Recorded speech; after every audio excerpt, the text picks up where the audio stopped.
Hello बच्चों, test सभी लोग दे रहे हो? लगभग बेटा सभी टेस्ट आपके खत्म हो चुके हैं।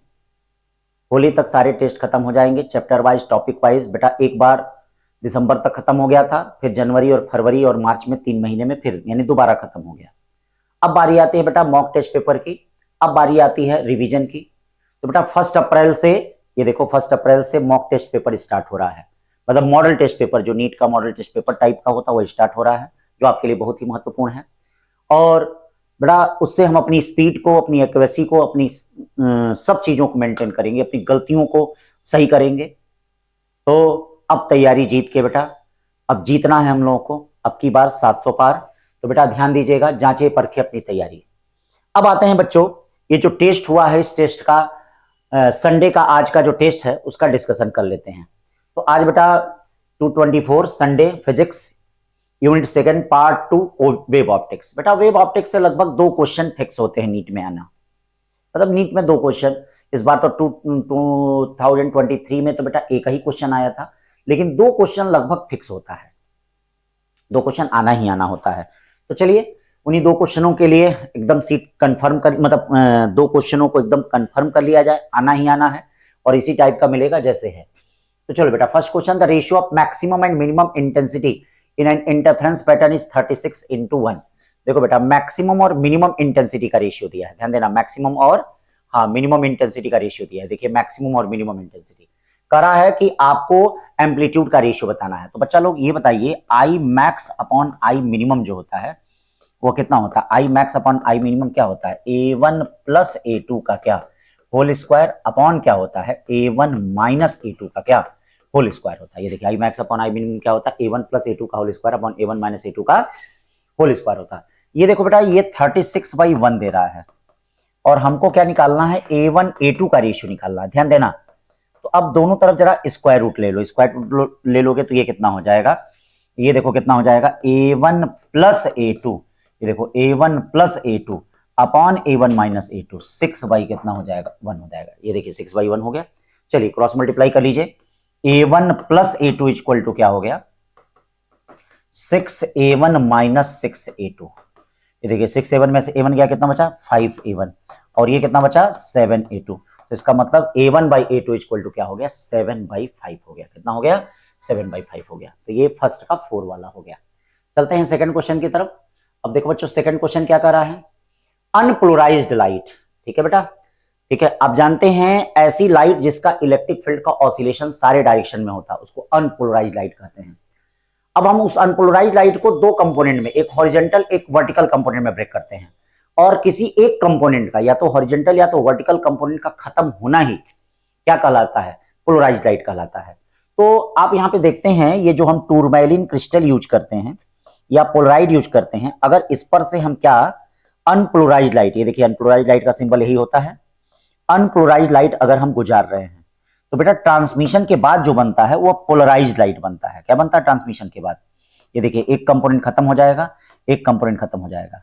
अब ये पोलराइजर है, अगर इसको एनालाइजर से हम चेक कर रहे हैं, ये देखिए अनपोलराइज्ड लाइट की इंटेंसिटी I0 है। अब जानते हैं पोलराइज्ड लाइट की इंटेंसिटी I0/2 होती है। अब ये क्या है? ये एनालाइजर है। अगर इस एनालाइजर से हम चेक कर रहे हैं तो बेटा यहां से जो इंटेंसिटी पास करेगी उसकी इंटेंसिटी कितनी होगी? I0/2, मतलब ये पोलराइज्ड लाइट की इंटेंसिटी। और कॉस स्क्वायर ये क्या होता है? 5 होता है। कॉस स्क्वायर 5 होता है। यहां कौन सा हो जाएगा? I0/2 कॉस स्क्वायर 5, दूसरे का तीसरा। अब चलते हैं तीसरा, देखते हैं क्या कह रहा है। तीसरा कह रहा है कि constructive interference to take place between 2 monochromatic light waves of wavelength lambda, the path difference should be. तो कंस्ट्रक्टिव इंटरफेरेंस में जो पाथ डिफरेंस होता है वो n लैम्डा के बराबर होता है, याद रखिएगा। और डिस्ट्रक्टिव में क्या होता है? n-12। ये देखिए कंस्ट्रक्टिव में n लैम्डा होता है और n की वैल्यू हम क्या शुरू करते हैं? 0 1 2 3, याद रखिएगा सेंट्रल हमेशा 0 होता है। और डिस्ट्रक्टिव का क्या होता है? n-12 लैम्डा होता है। तो यहां पे कौन सा होगा? कंस्ट्रक्टिव का पूछा है तो n लैम्डा होगा, इसका भी ऑप्शन थर्ड होगा। थर्ड के बाद चलते हैं फोर्थ पे। देखो बेटा by Huygens wave theory light we can not explain. आप जानते हैं कि बेटा हाइगेंस ने क्या, हाइगेंस ने अपनी वेव थियरी में मैकेनिकल वेव माना था लाइट को और एक हाइपोथेटिकल मीडियम ईथर को कंसीडर किया था। तो उस दशा में इनका क्या योगदान था, इन्होंने rectilinear propagation, reflection, refraction, interference, diffraction सबको दे दिया था। तो बस किस एक चीज को नहीं, ये किसको नहीं दिए थे, फोटो इलेक्ट्रिक इफेक्ट को नहीं दिए थे। देखिए फोटो इलेक्ट्रिक इफेक्ट को नहीं दिए थे। फिर क्या करा है, एक थिन शीट है, ये ध्यान दीजिए थिन शीट है, उसको क्या है किसी लिक्विड में, थिन शीट है, ये देखिए थिन शीट है, thickness 6 micron, introduce in the path of one of interfering beams in double slit experiment, shift the central fringe to position earlier occupied by the fifth bright fringe, the wavelength of light used।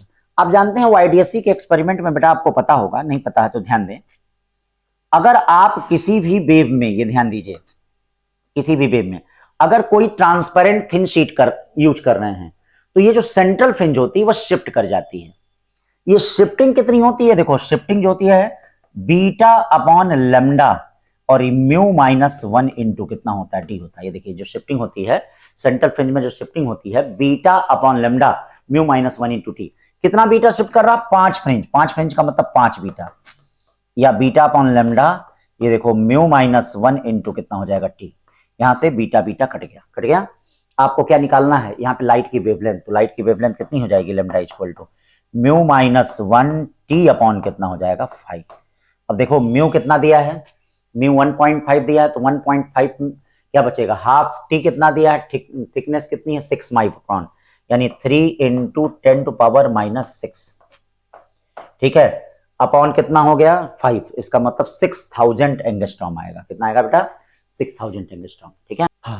अब 6 क्या कर रहा है, देख लो 6 कर रहा है, in YDSC the fringe width is directly proportional to wavelength of light used. सही बात है, YDSC में फ्रिंज विड्थ कितना होता है बेटा, हाँ बीटा इक्वल टू कितना होता है, ये देखो beta equal to lambda d by क्या होता है डी, ठीक है। तो ये beta directly proportional to lambda हो रहा है, सही कह रहा है।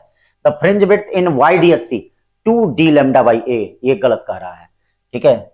ये डिफ्रैक्शन में सेंट्रल फ्रिंज का होता है, तो इसका मतलब असर्शन सही है और रीजन गलत है, तो फोर्थ वाला ऑप्शन इसका है। फिर 7 वाला देखते हैं, YDSC separation between the slit is double and the distance between the plane of slit and screen is half the fringe width. Fringe width कितना हो जाएगा, तो अब देखो आपके पास क्या फार्मूला है, बीटा डैश इक्वल टू क्या है, लेमडा डी बाई क्या है डी है। तो क्या कहा जा रहा है, ये देखिए बीटा है, ये बीटा डैश कितना हो जा रहा है, ये देखो बीटा डैश, लेमडा कितना है, लेमडा लेमडा ही है। देखिए क्या, separation between the slit is double, separation का मतलब ये देखो 2d हो गया, सॉरी सेपरेशन का मतलब क्या हो गया 2d हो गया, और ये डिस्टेंस कितनी हो गई, स्क्रीन और इसके बीच की डिस्टेंस जो हो गई वह डी बाई कितनी हो गई 2 हो गई। अब कितना हो जाएगा, ये क्या हो जाएगा, and the distance between the plane of slit and screen is half, distance between half the fringe width, तो फ्रिंज विड्थ कितना हो गया, फ्रिंज विड्थ हो गया बीटा बाई 4, ठीक है। फ्रिंज विड्थ क्या हो जाएगा यहाँ पे, बीटा बाई 4 हो जाएगा, ठीक है ना बेटा।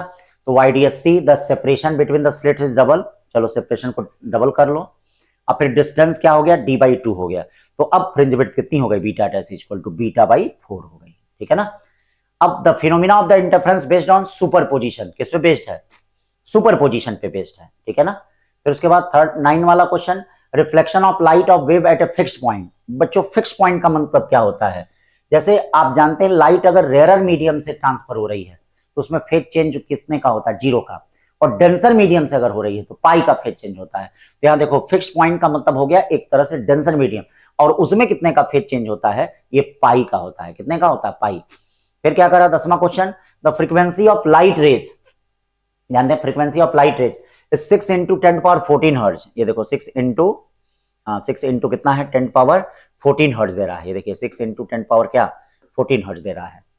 The frequency when it is propagate in medium of refractive index, तो आप जानते हैं एक मीडियम से दूसरे मीडियम में जाने पे लाइट की फ्रीक्वेंसी क्या रहती है, कांस्टेंट, तो फ्रीक्वेंसी वही रहेगी 6 इंटू 10⁻14 हर्ट्ज ही रहेगा, 6 इंटू 10⁻14 हर्ट्ज ही रहेगा। ये देखो बड़ा प्यारा क्वेश्चन है। अब देखिए इसमें क्या कहा जा रहा है, in a double slit experiment the coherent source are spaced 2d apart, मतलब ये जो कोहेरेंट सोर्स हैं ये देखिए एक दूसरे से 2d डिस्टेंस में है, कितने डिस्टेंस में है 2d, ठीक है। And the screen is placed distance d from slit, और ये देखिए स्क्रीन कितने डिस्टेंस पे रखा गया है, कैपिटल D पे रखा गया है। If the nth bright fringe is formed on the screen exactly opposite to slit, ठीक है भाई, मतलब एग्जैक्टली अपोजिट टू स्लिट का मतलब क्या हो गया, एग्जैक्टली अपोजिट टू स्लिट का मतलब जस्ट इसके सामने, ये देखिए। अब ये देखिए, ये जो वाई है ये क्या हो जाएगा, वाई कितना हो जाएगा, डी हो जाएगा। जैसे यहां से देखिए यहां तक की डिस्टेंस 2d है, तो वाई इसमें बस केयर करना है, वाई कितना हो गया, इसमें डी हो गया। तो कह रहा है कि the value of n must be, n bright fringe मिल रहा है, तो आप जानते हैं बेटा वाई एन इक्वल टू कितना होता है, याद करिए, n lambda capital D upon small d होता है। वाई एन की वैल्यू कितनी हो गई, स्मॉल डी हो गई। बोलिए वाई एन की वैल्यू कितनी हो गई, स्मॉल डी। एन आपको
और source having different frequency incoherent होता है। क्या होता है?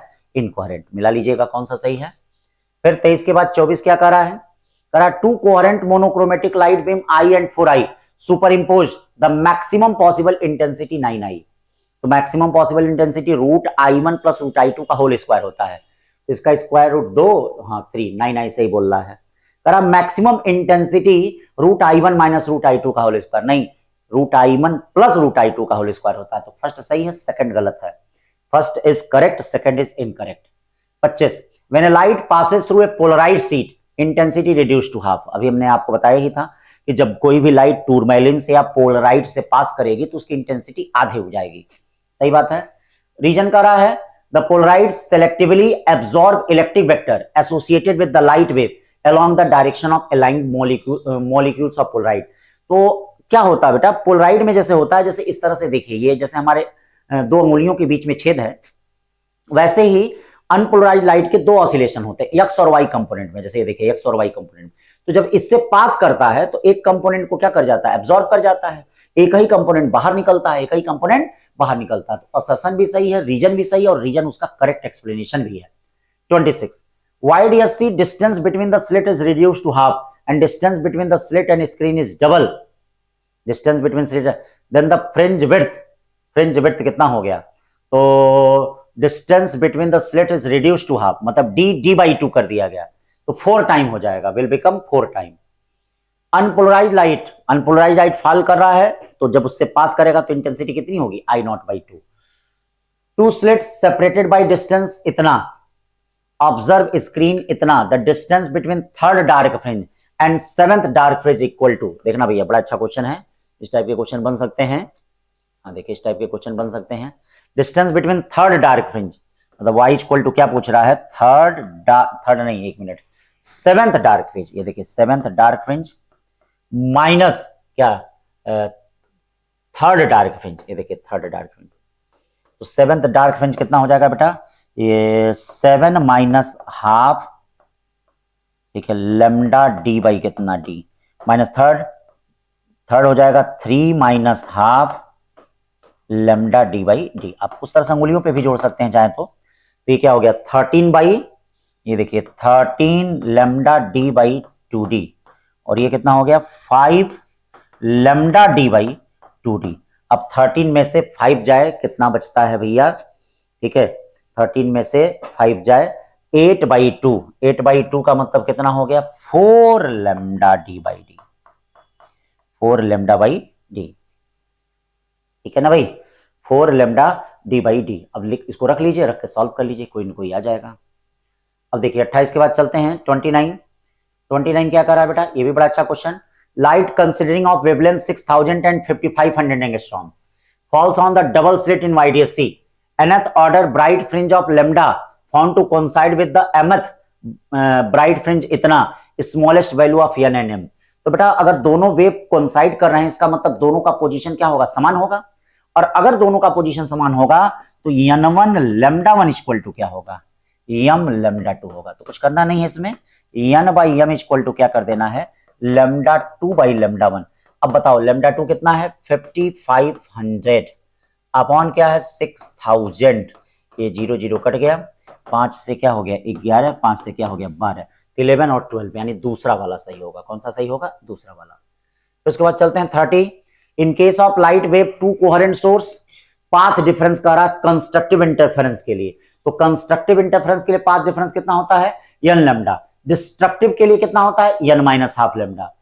31 क्या कर रहा है? YDSC the wavelength of light was change from इतना से इतना while doubling the separation between the slits, which of the following is not true for this experiment। ये बताइए, अगर वेवलेंथ भी चेंज कर दे रहे हैं तो भैया वेवलेंथ भी चेंज कर दे रहे हैं और सेपरेशन भी चेंज कर दे रहे हैं, तो ये बताइए बीटा इक्वल टू क्या होता है? Lambda d/d। देखना छोटे छोटे, अगर वेवलेंथ चेंज कर देंगे, डी चेंज कर देंगे तो बीटा पक्का चेंज हो जाएगा। अब फोर्थ वाला ऑप्शन क्या करा? The separation between successive dark fringe remains unchange. Successive, तो ये separation between successive dark fringe remains unchange. तो यहां पे सारी चीजें देखिए आपकी दी गई हैं। अगर लैम्डा चेंज होगा तो बीटा चेंज हो जाएगा। ठीक है, डी चेंज होगा तो बीटा चेंज हो जाएगा। तो अब उस आधार पे देख लीजिए बेटा। 32 क्या करा, for visibility of diffraction pattern wave of light size of slits और obstacle should be order of wavelength. मैंने आपसे क्या कहा था, ऑर्डर ऑफ वेवलेंथ होना चाहिए, क्लास में भी बताया था।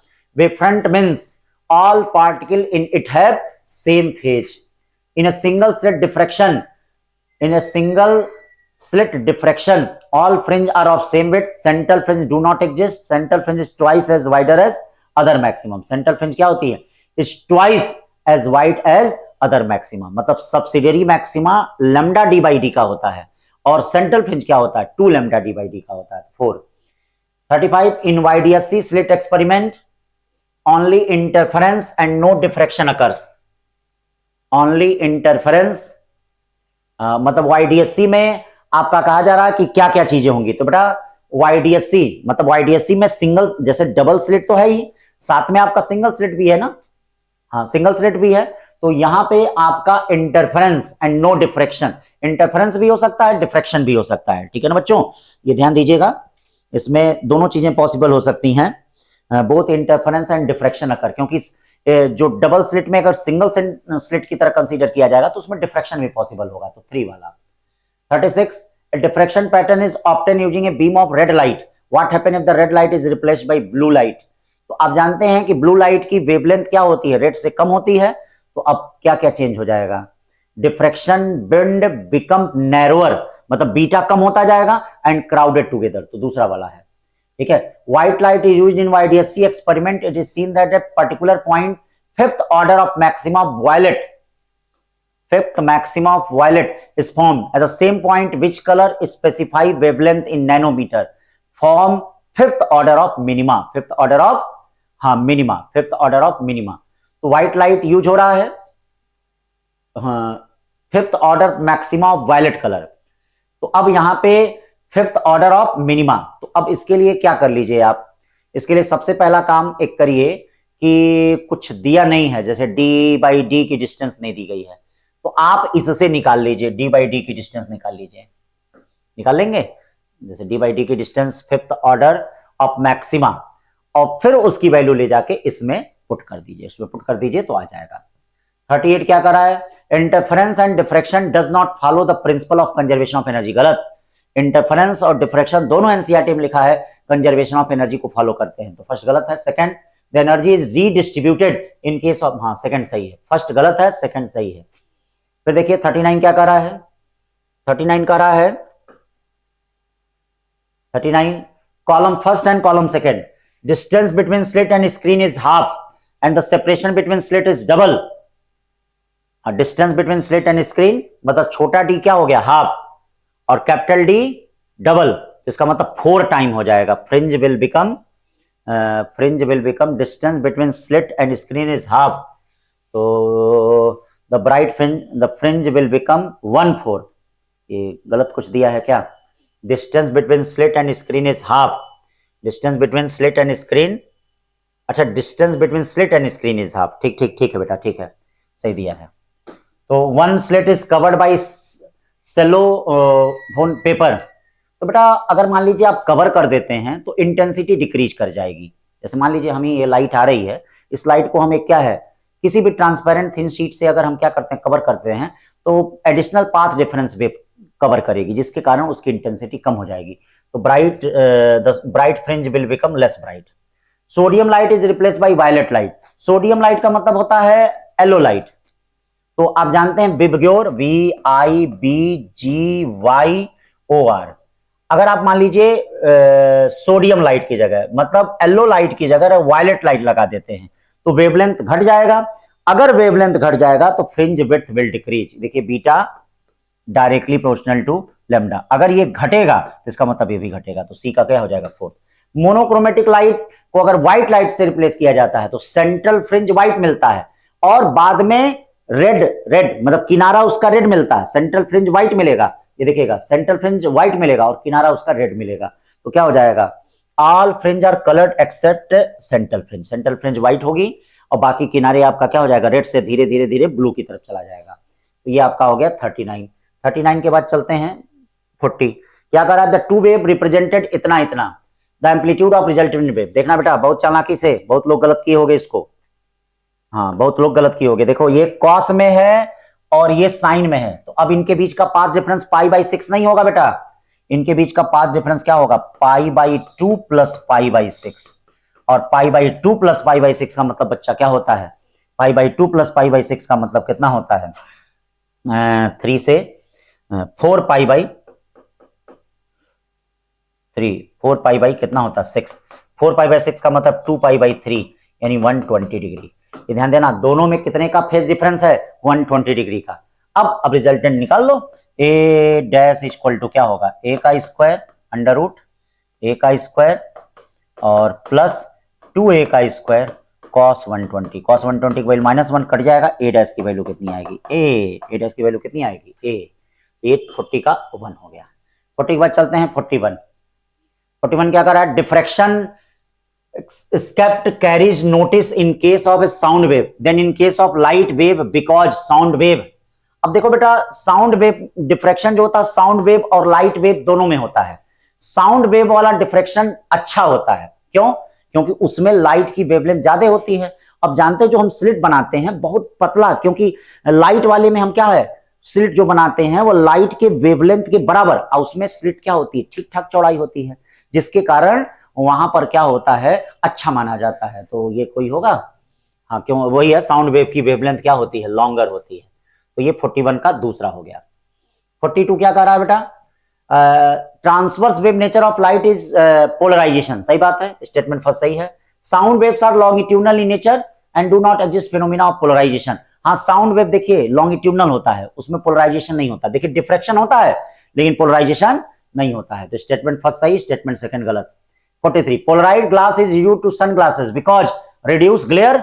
रिड्यूस ग्लेयर का मतलब क्या हो जाएगा ये, ठीक है फर्स्ट वाला, it reduce the light intensity half.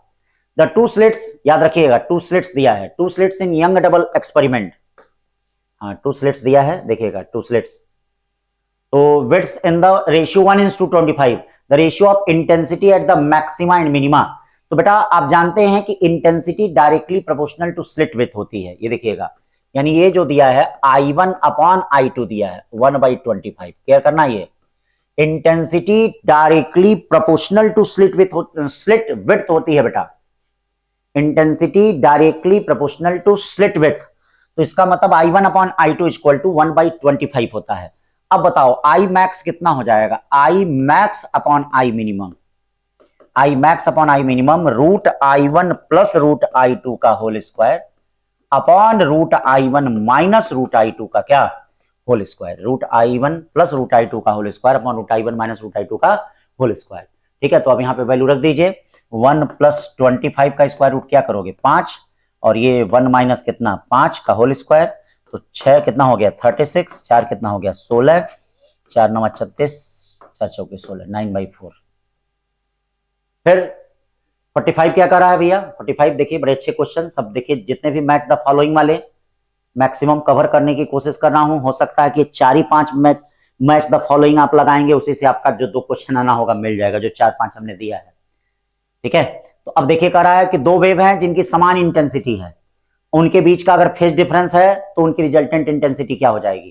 तो आप जानते हैं कि रिजल्टेंट इंटेंसिटी फार्मूला बेटा क्या होता है, आई आर इक्वल टू क्या होता है, आई प्लस 2i, या ऐसे भी कर सकते हो, I R equal two identical intensity के केस में क्या है, कौन जरूरत है इसे, 4i cos स्क्वायर 5/2 इन होता है। तो अगर मान लो फाई 0 है, तो फाई 0 है तो रिजल्टेंट इंटेंसिटी कितना हो जाएगा 4i, ये a का थर्ड।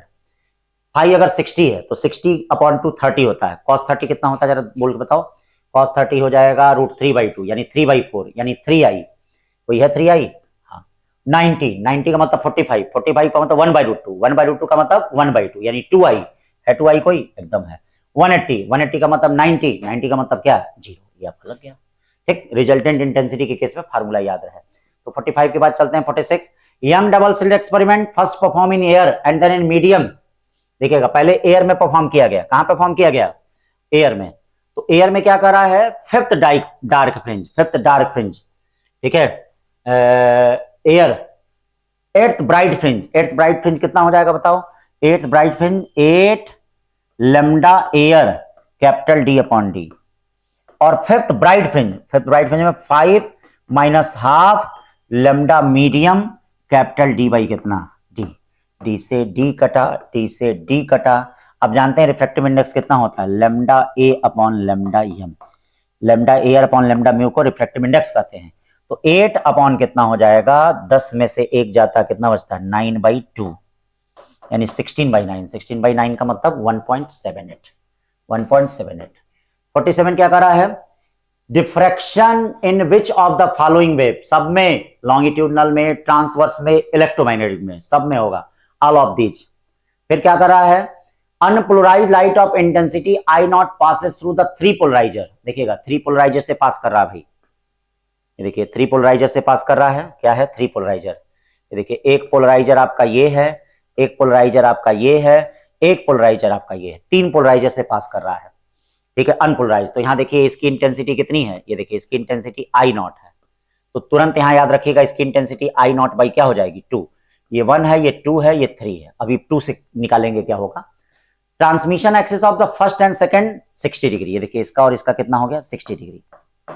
ट्रांसमिशन एक्सिस फर्स्ट और सेकंड का कितना है 60 degree with each other, and the transmission axis of last polarise crossed with the first.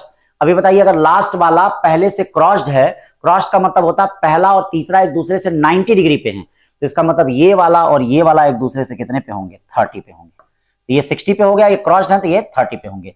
ये बताइए जब 2 से पास करेगा तो 2 से पास करेगा तो कितनी इंटेंसिटी होगी, I2 equal to I naught by 2 cos square 60 degree. ये देखिए I2 equal to I naught by 2 cos square 60, cos square 60 का मतलब कितना होता है 1/4, यानी आई नॉट बाई 8।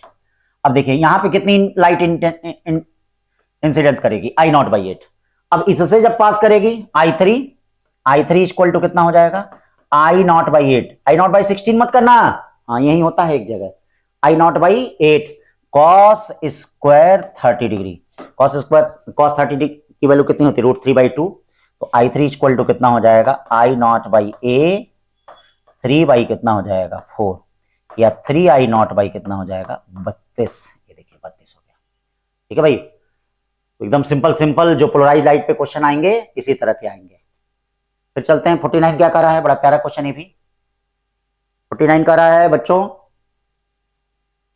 इसमें इन YDSC fourth bright fringe is formed at A distance x। देखो फोर्थ ब्राइट फ्रिंज x पे हो रहा है, तो x इक्वल टू कितना हो जाएगा 4 लैम्डा डी बाई डी। देखो लैम्डा डी बाई डी की वैल्यू कितनी हो गई x/4 हो गई, x बाई कितनी हो गई 4, ठीक। The distance between second dark fringe on the same side, second dark fringe का पूछ रहा है, किसका पूछ रहा है सेकंड, तो सेकंड डार्क फ्रिंज का कितना हो जाएगा, ठीक है। ये देखिए 2 minus half lambda D by कितना डी, तो 4 में से बन जाता है, यानी 3/2 लैम्डा डी बाई डी। ये बताइए लैम्डा डी बाई डी की वैल्यू क्या है x/4, तो इसका मतलब कितना हो जाएगा 3x/8, 3x/8, फर्स्ट वाला 3x/8। 49 के बाद चलते हैं 50 question. The path difference between 2 interference wave eight A point on screen 11.5, ठीक है 11.5। ये देखिए पाथ डिफरेंस कितना दे रहा है, path difference between 2 interference wave eight A point on screen is 11.5। देखिए पाथ डिफरेंस कितना दे रहा है, तो पाथ डिफरेंस इतना दे रहा है। The wavelength the point is dark होगा, क्या होगा, तो बेटा λ/2 के जो ऑड मल्टीपल में होता है उससे क्या मिलती है, λ/2 के जो ऑड मल्टीपल में होता है उससे क्या मिलता है, उससे आपका क्या मिलता है, ध्यान दीजिएगा λ/2 के ऑड मल्टीपल से जो भी होता है, एक मिनट, तो देखिएगा λ/2 और λ/2, 3 λ/2, 5 λ/2, 7 λ/2, मतलब इसके जो ऑड मल्टीपल में होता है इससे क्या मिलता है, इससे डार्क फ्रिंज मिलता है। तो 11.5 लैम्डा का मतलब क्या हो जाएगा बताएंगे, ठीक है 23/2 लैम्डा। ये देखिए ऑड मल्टीपल में है ना, तो इससे कौन सी फ्रिंज मिलेगी, डार्क फ्रिंज मिलेगी। कौन मिलेगी, हाँ डार्क फ्रिंज मिलेगी। तो ये देखिएगा इससे डार्क फ्रिंज मिलेगी, क्या मिलेगी इससे, डार्क। तो कौन सा सही होगा इसमें? डार्क। ठीक है ना बच्चों, तो ये आज के लिए इतना ही, डार्क फ्रिंज मिलेगा। ठीक है, थैंक यू।